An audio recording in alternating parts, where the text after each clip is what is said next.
This is the matter of JM, ZM, and NJ, case numbers 25-50630 through 25-50632 present in the virtual courtroom. We have mother, Ms. Jackson. We have her attorney, Mr. Green. We have father. A second, no, we don't. All right, we have Lindsay Dubus, who is Mr. Michael's attorney. We have Ms. Kenazay, who is Mr. Brandio's attorney. And then we have the children's attorney, Ms. Waddle, and various agency workers. All right, Ms. Waddle. Yes, thank you, Your Honor. I would like to call Faith Wasink, and I apologize if I'm not pronouncing that correctly. All right. Would you unmute and raise your right hand, please? Would you state your name and spell it for the record? My name is Faith Wasink, FaithWassink. And do you swear or affirm the testimony you're about to give in this matter is the truth, the whole truth, and nothing but the truth? I do. Thank you. Ms. Waddle. Ms. Wasink, where are you employed and what is your position? I'm a foster care case manager at Wellspring Lutheran Services. And you've been assigned this case for the entire reporting period? Yes. And you prepared and collected reports? Yes. Your Honor, I would like to mark and move to admit several exhibits. As Exhibit 1, a case service plan with a parent agency treatment plan dated October 31st, 2025. As Exhibit 2, an enhanced foster care individual service agreement for JM dated September 22nd, 2025. As Exhibit 3, and also I put the two EFC reports together. So there's also an initial treatment plan for JM dated September 23rd. So I put those two together as Exhibit 2. Sorry, my notes are off. And then as Exhibit 3, an IEP for JM dated 10/16/2025. And as Exhibit 4, an Arbor Circle wraparound meeting report for JM dated October 23rd, 2025. Any objections? No. Objections. All right, they're admitted. Thank you, Your Honor. So let's talk about the children. JM is 9, ZM is 5, NJ is 1, correct? Correct. Okay. We'll get into the specifics about how each child is doing, but ZM and NJ are with a maternal uncle and aunt, correct? Correct. And the agency completed assessments on them? Yes. I believe at the last court hearing, there was testimony that there were 0 safety concerns, but the agency was working with them on the cleanliness of the house. Has that improved? Yes, that has improved. Okay, and you'll continue to monitor that? Yes. And they're able to meet the needs of the children? Yes. JM was previously placed at that home, correct? Correct. And he was moved due to his sexual behaviors? Correct. Okay. He is currently placed in his 4th placement since Yes, coming that's into correct. care, and that's due to his sexual behaviors and his extreme behaviors and safety concerns? Yes. Is that placement a permanent or a long-term placement for him? She typically takes short-term placements, but I have spoken with her and she has said that she would be willing to be a longer-term placement. Okay, so it just depends on how it goes. In terms of school, NJ is not in school or daycare? Correct. Okay. ZM, he's in kindergarten. How is that going? That's going really well. He's doing well in school. There are no behavioral concerns, and he's doing well educationally as well. Okay, was he behind reading? Yes, he is a little bit behind in reading, but his caregivers are working with that, working with him on that. Okay. And will he also see a social worker at school? I am not certain. But you can follow up on that? Yes. Okay. JM is having a little more challenging time at school. Prior to coming into care, he was only in online school, correct? Correct. Okay. And he had completed what grade? He had completed 3rd grade. Okay, so he was placed in the 4th grade, Yes. but he's significantly behind academically, correct? Yes, that's correct. Is he operating at a 2nd grade level? Yes, he seems to be at about a 2nd grade level. Okay, that's academically, but socially, he's at a kindergarten level, correct? Correct. What supports are in place at school? He has an IEP. He gets extra time for tests and can take tests in a small group setting as opposed to in the classroom. Any assignments that aren't designed to assess reading are read aloud to him. He gets periodic breaks as needed. He has earmuffs to use if he needs to have a quieter space. He meets with the school social worker once a week and the speech therapist about twice a month. And he also participates in therapy at school. So he has an IEP for speech and language, correct? Correct. Okay, but that includes his emotional regulation, correct? Yes. Okay. And he has a behavioral plan, Yes, he does. and he receives, you mentioned the social support, but he also receives emotional support, correct? Correct. And even with those supports in place, he's still kind of struggling, correct? Yes, he is.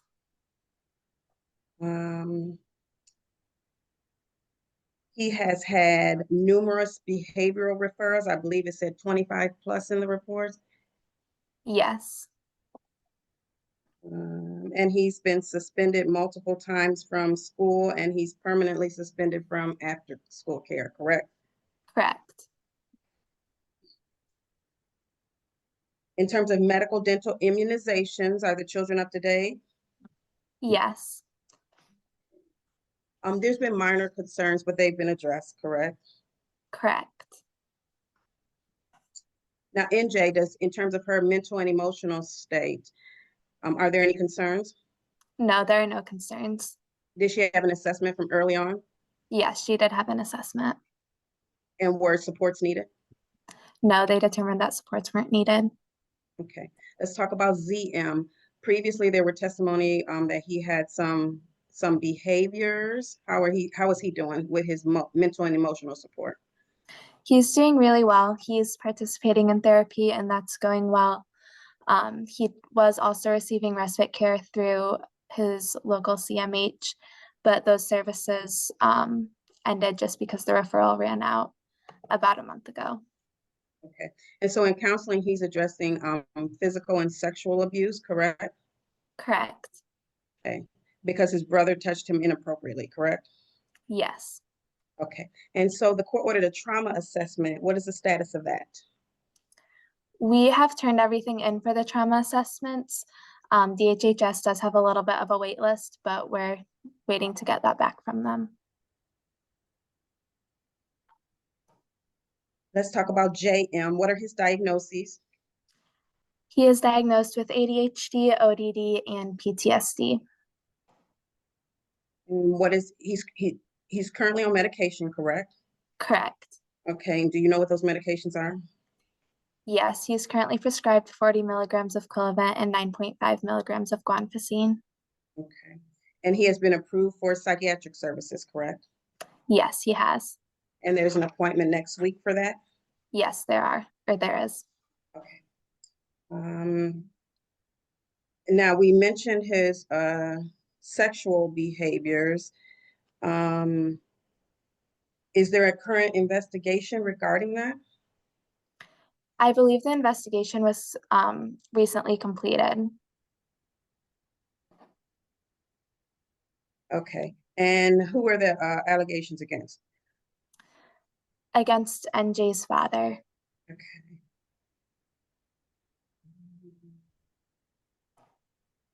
Okay, now let's talk about his behaviors. He has verbal and physical aggression, correct? Correct. And what does that look like? When he gets escalated, he typically screams. He uses swear words, racial slurs. He will say that he hates whoever he's upset with. He throws things, hits, kicks. Recently, he did break 2 doors because he was like hitting them with various body parts and other objects. Okay. Does he also urinate in inappropriate places? Yes, he did in his last placement. He hasn't done this yet in his current placement, but he's only been in the current placement for a little over a week. And so he needs constant supervision, correct? Correct. And he's constantly dysregulated, Yes, and there's been safety concerns, correct? correct. There's been some incidents at school too as well, correct? Yes, Where he's placed his hand over another student's mouth and nose or something? yes, that's correct. Okay. And he's also brought a bullet to school, but nobody knows where he's received that from, correct? Correct. Has he also threatened to harm himself? Yes, he has. He's taken multiple trips to the emergency room. Yes. Okay, can you explain those real briefly and quickly? Yeah, the first time he became escalated while he was at the foster home, he ran outside and was throwing rocks, and the caregiver ended up calling the cops, who took him to the emergency room to get de-escalated and be evaluated for inpatient. And then the second time was when he had broken the 2 doors and was trying to get to the foster mom and the other children in the home. And then in that case, the cops were also called and they brought him to the hospital to be de-escalated and evaluated for inpatient. Let's talk about the services. The court ordered a trauma assessment for JM. Is the status of that still on the wait list? Yes. And what services is he currently in? You mentioned the counseling at school. Yes, he's also in enhanced foster care. He is receiving psychiatric services, meeting with a school social worker once a week. He is in wraparound through Arbor Circle, and he has an SED waiver. He is also waitlisted for a community life support, for respite care through Arbor Circle, and for recreational therapy. And the SED waiver provides additional services to attempt to maintain him in the community, correct? Correct. And he has safety plans in place for his sexual behaviors and extreme behaviors? Yes. Okay, and due to his behaviors and safety concerns, you're requesting that the court authorize residential as a possible placement option? Yes. Has he had any sibling visits? Yes, he has monthly sibling visits. When I go and do my home visit with his siblings, I bring him along so that he can play with them. Okay. We've covered a lot. Is there anything that I missed in regards to the children? I don't believe so. Let's talk about Miss Jackson. She's incarcerated for the facts surrounding this case. Do you know what the status of her current criminal case is? I do not. Have you had contact with her? Yes, I've been able to send her some messages through Smart Communications, but I haven't been able to set up video calls. Have you sent her a monthly packets, or I'm not sure what they're called, homework packets or? Yeah, I have been sending her the packets, but per the messages I've been sending with her, I don't believe she's actually receiving them. I did send the last packet to her lawyer to give to her, as that was something she had requested. So you haven't really been able to, based on the petition, would you say her barriers were? Her barriers are parenting skills, emotional stability, child characteristics, domestic relations, and then failure to protect from sexual abuse. And physical abuse, correct? Correct. She would also need employment and housing. So those can be assessed when she gets out of jail. Have there been any services other than the homework packets that you're not sure if she's receiving? I did complete a case service for a psychological evaluation, but I'm waiting to get that approved. Okay. And she's had no visits due to the no contact order, correct? Correct. And the kids don't mention her. Correct. And you'll continue, well, when she gets out, you'll assess her for what services she needs. Correct. Let's talk about the fathers. Mr. Michael Sr., he's legal to JM and ZM, correct? Correct. Have you had any communication with him? I have attempted to contact him many times, but I have not successfully done so. And so you haven't been able to assess his barriers either, correct? Correct. He previously indicated he did not desire parenting time, correct? Yes, that's correct. And the kids have not seen him in years. Correct. JM reports to being afraid of him, and ZM doesn't remember him, correct? Correct. Okay, let's talk about Mr. Brandio. Have you completed a DNA test? Yes, the DNA test was positive. Okay, and can you include that next time with the reports? Yes, I apologize. No problem. And he has done zero to establish himself as a legal father, correct? I did send him an affidavit of parentage, and I believe he completed it, but he still needs to send it back to me. Okay, so you're unsure whether both or either of the parents will sign that, correct? Correct. And if he becomes legal, you intend to do a petition to make him a respondent? Yes. And why is that? Due to the sexual abuse of JM. What are your recommendations, Ms. Wasink? It is respectfully recommended that Jacob, Zayden, and Nakaya, I apologize, JM, ZM, and NJ remain temporary court wards under the care and supervision of the Department of Health and Human Services and Wellspring Lutheran Services, that ZM and NJ remain placed with a licensed foster home or appropriate relatives home, that JM be placed in a residential home, licensed foster home, or appropriate relative home, that all parties comply with and benefit from their parent agency treatment plan, that the no contact order continue, and that this matter be reviewed as required. Okay. In terms of the children, are you also requesting that the children be placed or a possible placement be fictive kin? I know you were looking into some creative options.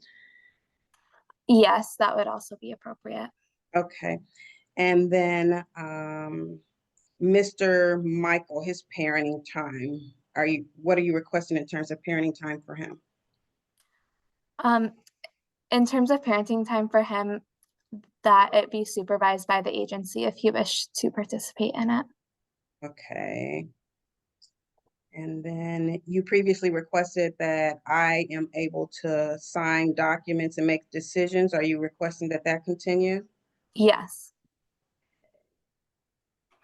I think that's it, Your Honor. I have nothing further. All right, thank you. Mr. Green.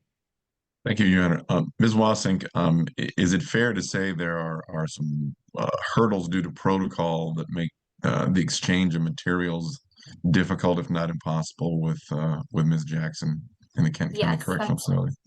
Yes, that's fair to say. Okay, and I know that you and I have spoken about that, and I'm trying to help out with that, but that's through no fault of Ms. Jackson. Is that correct? Correct. And in your communications, which again, I believe you said there's no video possible, but through a messaging system, she's indicated that she's more than willing to do what she can in terms of completing packets and working services, correct? Yes, that's correct. aside from the packets, are there any services or programs that she can do or has done since being incarcerated? As I said, we are working on a psychological evaluation, and once we're able to complete that, I plan to contact the jail to see what services they have in place that she'd be able to participate in. Okay. I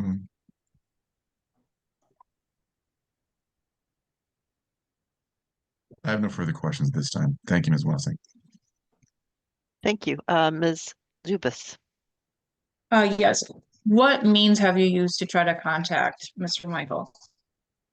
I have tried to send him text messages and call him. I have also searched in the Kent County and MDOC inmate lookup websites and have not been able to find him on there. Okay, and to the best of your knowledge, the phone number that you have for him is his most recent phone number, correct? To the best of my knowledge, yes. Okay, and will you continue to reach out to him? Yes. Okay, and in the event you are able to reach him and he does decide he wants to participate, will you offer him services? Yes. Okay, thank you. I have no further questions. Great, thank you, Ms. Kennedy. Thank you, Your Honor.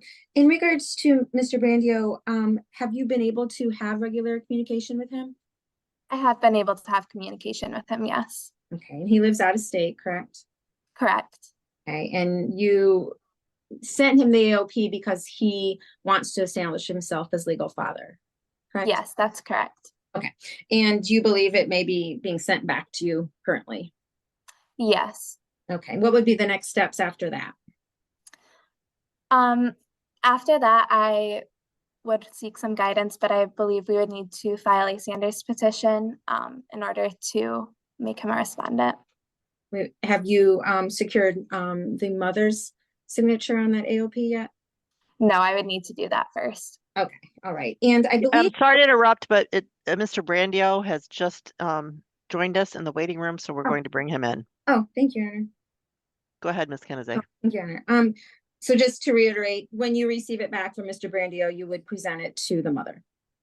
Yes. Okay, and you were asked a question about a CPS investigation, and you answered it was completed, but you didn't say what the findings were. Are you able to do so? Yes. For the social work context, the abuse was Mr. Brandio was substantiated for sexual abuse. And what was that CPS investigation? That CPS investigation, I believe, was completed in September. Okay. Do you have copies of that investigation by chance? I can see the social work contacts on the system that we use, and I would be able to print those off and provide you with copies if you would like. Yes, please. Thank you. And in regards to your contact with Mr. Brandio, has he shared any concerns regarding seeing his daughter on social media? He has not said anything about seeing his daughter on social media to me. Is there a policy when children are wards of the court if they can be on social media? Yes, they are not permitted to be on social media. Okay, so will you follow up with that? Yes, I will. Okay. And in the meantime, as Mr. Brandio waits, is there anything he can be doing in regards to services? He is welcome to set himself up with therapy or take parenting classes. Those would probably be the main things that he can do as he can wait. Do you know anything living situation? I do not at this time. Okay, so would you need to do an intake at some point with him? Yes, I would once he's made legal father. Okay, thank you. I have nothing further. All right, thank you. Ms. Waddle, any follow-up? No, Your Honor. Mr. Green? Oh, Your Honor, thank you. Ms. Dubus? No, Your Honor, thank you. All right, any additional witnesses, Ms. Waddle? No, thank you. Mr. Green? No, Your Honor. Ms. Dubus? No. Ms. Kennedy? No, Your Honor, thank you. All right, thank you. Statements, Ms. Waddle? Thank you, Your Honor. Your Honor, at the last court hearing, you ordered me to make decisions and to sign documents on behalf of the children.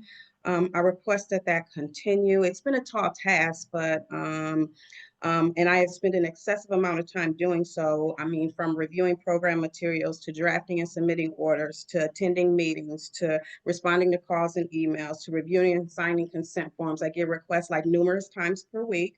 I did have an opportunity to visit with NJ and ZM, who are doing well in their placement. As noted, there are zero safety concerns. I'm happy that the agency will continue to monitor it for the cleanliness of the home. JM, he is struggling significantly, Your Honor. I mean, verbal and physical aggression. I did have an opportunity to visit with him, and in the time that I was visiting, he was escalated at that time. He has had multiple moves due to the safety concerns. He is highly dysregulated a majority of the time. There have been valiant efforts. I mean, he has a massive support team, which includes him having an SED waiver, which provides additional support to children with severe emotional disturbances in order to attempt to keep them in the community. I understand that he is young, but I do feel that he may be in need of a higher level of service in order to, a higher level of placement in order to stabilize him. And therefore, I would also be requesting that residential be a possible placement item option for the child. I would also request that fictive kin be included. I know the agency was looking into some creative placements for him. I'm hoping that the one that he's in will be able to maintain him, but we'll see how that goes. In terms of Mr. Michael, I would request that the court suspend his parenting time. We have a child who is one who doesn't remember him and another one who is highly having a challenging time, who indicates that he's afraid of him. So forcing him to have to see him if he were to request parenting time would not be in this child's best interest. In terms of Mr. Brandio, he is not legal, so he is not entitled to any type of parenting time. If he does become legal, I would request, due to the sexual abuse allegations, that the agency file a Sanders petition in order to make him a respondent.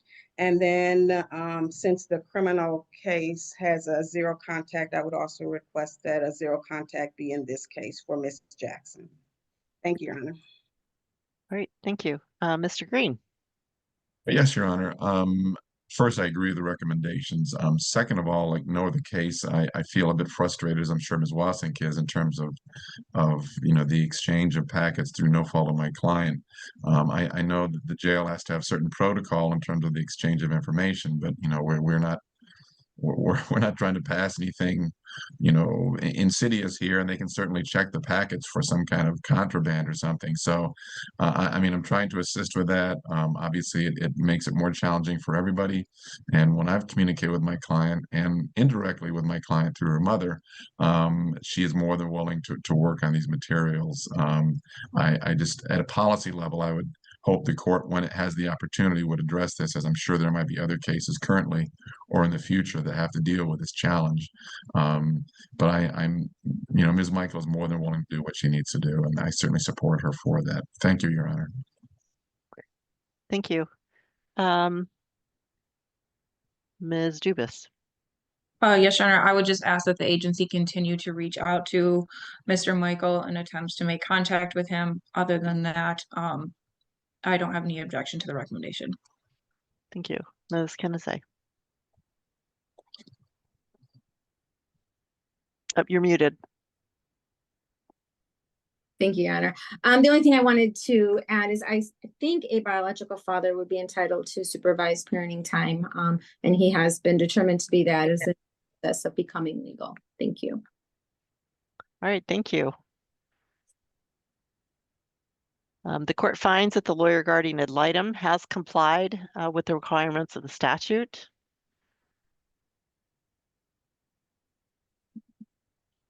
That returning any of these children to a parent today would cause a substantial risk of harm to their life, physical health, or mental well-being. That reasonable efforts have been made to preserve, reunify the family, make it possible for these children to safely return home, that those reasonable efforts for reunification continue. that in accordance with the statute, progress towards alleviating or mitigating the conditions that caused the children to be placed or remain in temporary foster care has not been made by either of the respondent parents, that the children's continued placement is necessary and appropriate as meeting each of their individual needs, that the needs of each of the children can be met in a foster family home. And this is just an aside. I can't order residential placement as a possibility just because of the way the law is. If we're going to continue to hope that the foster home can manage his behaviors, I have to make that finding. And then at the point at which it's clear that he needs to go to residential placement, then I would have to modify my order. The court orders, well, actually, that the children have had, the siblings have had opportunities to visit with each other, that they are not in joint placement due to JM's behavior. And again, sibling contact is occurring according to law. The court orders that the children continue in the temporary protective custody of the court, continue their placement with the Department for Care and Supervision, that the adjudicated respondents comply with and benefit from the case service plan, that actually I need to back up, that parenting time with Mr. Michael, even if supervised, may be harmful to these children given the reasons that were placed on the record of the one child being afraid of him and the other child not remembering him, plus the fact that he has not been participating in this case whatsoever. And until, if he chooses to participate, then that's something that reunification therapy or something like that would be necessary before he could have visits.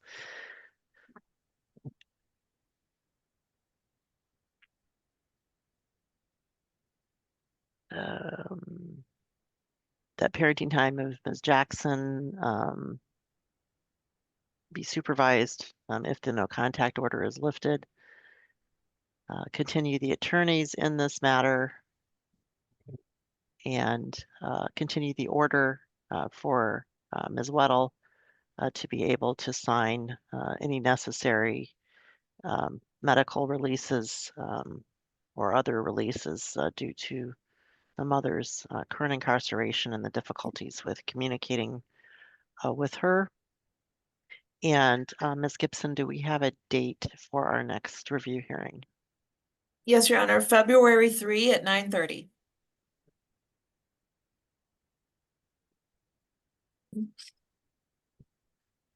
Any conflicts with that date or time? No, Your Honor. All right, thank you. And I will just indicate from a policy perspective, I am meeting with the sheriff on Monday about some other things, and I will make sure that I raise this issue. Thank you. Of the difficulties that we're having getting just basic homework kind of things to our parents who are involved in our child protective system. All right, thank you. Oh, Ms. Waddle. Yes, and so in terms of the child and residential, are you saying that we have to wait till he actually apply? At what point would we come back to you? I'm just trying to make sure that I understand because the agency is going to ask me as soon as we get off of this call. I want to make sure that I understand the proper procedure so that I can, because before I've seen it included in the order and maybe now there's something different that has happened that I may have missed. So I just want to understand what I need to do or at what point I need to come back to you, or how does that work? You would need a motion to change placement, and if everybody stipulates, we wouldn't need to actually hold the hearing. And then I just modify the order to make the finding that his needs cannot be met in a foster family home, and then that triggers the Maximus investigation and all that stuff. So Okay. Okay, so once once a decision has been made to put him in the residential, then I file the motion. Okay, Right. Or, and as I said, it can just be a done ex parte if it's a stipulation.